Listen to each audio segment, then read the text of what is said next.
यहाँ के बच्चे जब स्कूल जाते हैं तो वो सिर्फ नाव से डूब गया होगा। 8000 लोगों की लाशें इस लेक में तैर रही थी। ये बोट पर ही एक शॉप चलाती। ये गाड़ियाँ कहाँ से आई यहाँ पर भाई? पुल सा बना रखा है ये। असल में कोई मंदिर नहीं है, बल्कि उस जगह पर जब यहाँ पर किसी की डेथ हो जाती है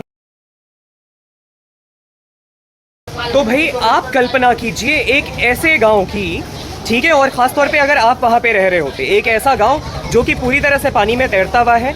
यहाँ आने का एकमात्र ज़रिया सिर्फ बोट है। यहाँ के बच्चे जब स्कूल जाते हैं तो वो सिर्फ नाव से इस तरह से स्कूल की तरफ जा सकते हैं, सिर्फ नाव से स्कूल में जा सकते हैं। इसके अलावा तमाम तरह के पानी में रहने वाले जानवरों के बीच में रहना, इस तरह क्रोकोडाइल, अजगर और न्यूट के बीच में रहना कितना आसान हो सकता है या कितना मुश्किल हो सकता है या कैसा एक्सपीरियंस हो सकता है, मुझे कमेंट करके ज़रूर बताइएगा। पिछले व्लॉग में हमने कैम्बोडिया देश के बीचों बीच पानी में डूबे हुए केम्पोंग पुल्क फ्लोटिंग विलेज के आकर्षण को महसूस करना शुरू किया था। यहाँ पर हमने मैंग्रोव के जंगल देखे थे, उनमें नौका विहार किया था, क्रोकोडाइल फार्म देखा था और एक फ्लोटिंग रेस्तोरेंट में भी गए। आज हम दुनिया के इस अनूठे गांव के जीवन को और अच्छी तरह से एक्सप्लोर करेंगे, लेकिन पहले चलकर साउथ ईस्ट एशिया के सबसे बड़े fresh water lake tonal SAP lake में सनसेट के नज़ारे का आनंद लेते हैं। वो देख रहे हैं किस तरह से ड्रम्स पर वो पूरा रेस्टोरेंट फ्लोट कर रहा है, और मुझे नहीं पता कि ये सेटअप कितना सक्सेसफुल है, और अगर कभी किसी दिन खुदा ना खास्ता ये डूबा तो क्या होगा। इनफैक्ट मैं तो ये सोच रहा हूँ कि पता नहीं कितना ऑब्वियस होगा लोगों के लिए ये बात मानना कि अगर कोई रातों रात यहाँ गांव में गायब हो जाए तो कितना ऑब्वियस होता होगा लोगों के लिए ये समझना कि भाई वो डूब गया होगा।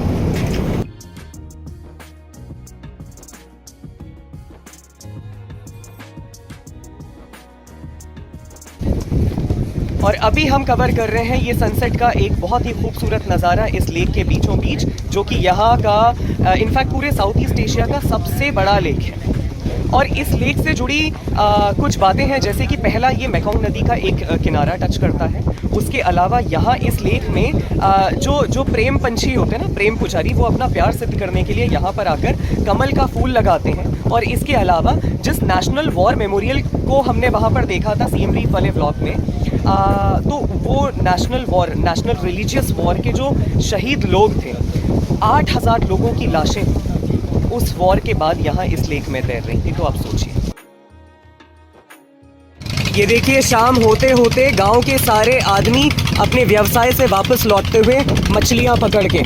और ये देखिए, जैसा कि मैंने बताया, महिलाएं भी इस गांव की इकोनॉमी में कंट्रीब्यूट करने में बिल्कुल भी पीछे नहीं है। यहाँ पर ये एक लेडी ये बोट पर ही एक शॉप चलाती हैं, जो कि इस समय अपने काम से वापस घर लौट रही हैं। और अभी हम फ्लोटिंग स्कूल की तरफ जा रहे हैं। अरे ये गाड़ियाँ कहाँ से आई यहाँ पर भाई?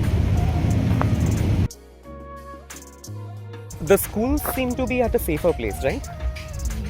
I'm not sure. ये देखिए, इस गांव का ये जो इलाका है ये थोड़ा सा ज़मीन पर दिखाई दे रहा है, क्योंकि हम इस जगह पर उस समय आए हैं जब यहाँ पर ड्राई सीजन होता है, यानी कि ये गांव बाढ़ के पानी में डूबा हुआ नहीं होता है। ये देखिए, यहाँ पर एक ये पुल सा बना रखा है, ये बैम्बो से बना हुआ है। और रेनी सीजन में जब यहाँ पर पूरी तरह से पानी भर जाता है तो लोग एक घर से दूसरे घर जाने के लिए इस तरह के पुलों का इस्तेमाल करते हैं। तो देखिए, अभी तो ये गांव पानी में नहीं दिखाई दे रहा है, लेकिन साल में अधिकांश समय ये गांव पानी में ही होता है। शायद इसी वजह से यहाँ पर जो स्कूल्स हैं ना, वो इसी एरिया में हैं, ताकि यहाँ के बच्चे साल में ज़्यादातर समय या जितना भी समय उनको मिलता है जब ये गांव पानी में नहीं डूबा होता, ये लोग स्कूल जा सकें।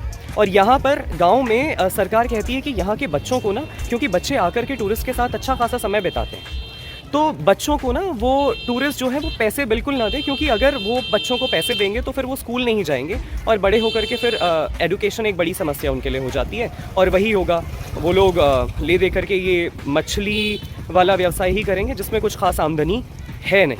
यहाँ पर इतनी सारी फिशिंग नेट्स ही दिखाई दे रही हैं, जो कि यहाँ का मेन रोजगार है। ड्राई सीजन में कहिए या रात के अंधेरे में, लेकिन इस गांव की बदहाली इस समय और अच्छी तरह से दिखाई दे रही थी, जिससे कम से कम यहाँ के बच्चों को बाहर निकालने के लिए ये स्कूल एक प्रयास है।